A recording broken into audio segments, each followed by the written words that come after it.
Gimbal motor overload error येतोय. Error clear करून पुढचा व्हिडिओ बनवतो. व्हिडिओमध्ये बनून राहा. एरर येत होता दादा. आधी तर गिम्बल स्टक आणि गिम्बल मोटर ओव्हरलोडचा प्रॉब्लेम येत होता. तर वॉर्निंग येत होती ती गिम्बल स्टकची. आता सॉल्व झालाय का तुझा प्रॉब्लेम? हो दादा, तेच फ्लाय करतोय आता. फ्लॅश टेस्टिंग घेऊ.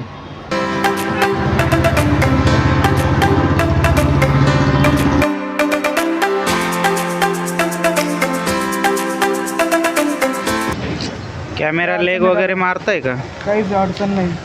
गिम्बल स्टक वगैरे एकदम प्रॉपर होतोय. स्क्रीन एकदम प्रॉपर बसतोय. नो शेक, नो काहीच अडचण नाही त्याला. तू संतुष्ट आहे ना कामाबद्दल? काहीच अडचण नाही. मला अचानक ड्रोनला एरर येत होता गिम्बल स्टकचा, गिम्बल ओव्हरलोड मोटरचा.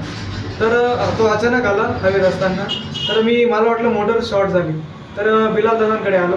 तर फक्त एक मध्ये मोटर बाइंडिंग झाली. तर एकदम व्यवस्थित क्लिअर करून ड्रोन क्लिअर करून दिला. थँक्यू बिलाल. एरर 100% गेला. वॉर्निंग वगैरे काही येत नाही आता. ह्या पोझिशनमध्ये हाफ गिम्बल चेंज होतो, पण मी हाफ गिम्बल ना चेंज करता तुझं काम करून दिलंय. ते पण धन्यवाद त्याबद्दल. कामाचे पण मी संतुष्ट आहे. 2 तासात तुम्ही पूर्ण ड्रोन क्लिअर करून दिला माझा. ठीक आहे सर.